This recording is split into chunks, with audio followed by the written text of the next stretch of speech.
On s'est surtout arrangé pour que les collections soient en sécurité. Notre enjeu principal, c'est de permettre à tout un chacun d'avoir accès à une connaissance scientifique. « 314 000, c'est le nombre d'insectes de la collection du Muséum d'Orléans. Pendant les travaux, les boîtes les plus précieuses ont été protégées du mieux possible. Malgré tous les bâchages, elles prennent quand même un peu de la poussière, mais au moins elles sont calées par des feuilles de mousse. Et maintenant, avec les vibrations du chantier, on est relativement rassuré. Nos papillons ne souffrent pas, nos coléoptères non plus, et donc les insectes sont correctement rangés. Mais ça va beaucoup s'arranger avec les futures réserves qui seront au top en ce qui concerne le climat, le mobilier, etc. Bien en amont de la réouverture du muséum, prévue en 2020, Michel débute la composition de tableaux appelés à être exposés.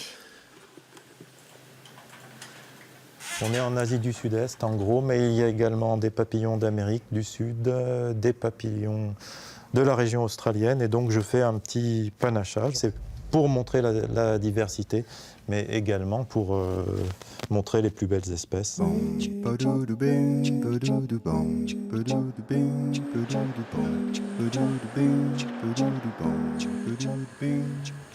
1850, tu m'as dit cette collection. Oui, 1850, 1875, 80. Là, il s'agit d'une boîte constituée par un des anciens conservateurs du muséum.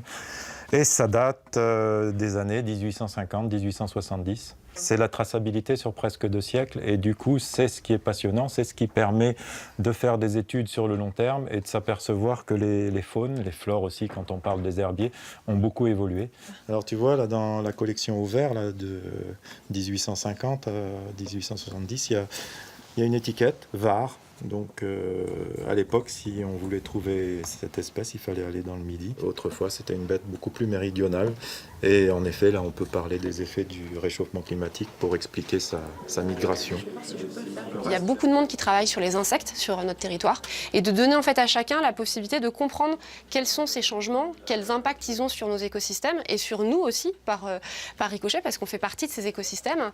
Et également, de manière plus pointue, on veut aussi montrer qu'est-ce qui se passe sur notre territoire en termes de recherche. Et c'est important aussi ça de le montrer pour que tout le monde se rende compte de nos richesses. Baptisé MOB, le futur muséum d'Orléans pour la biodiversité et l'environnement porte décidément bien son nom.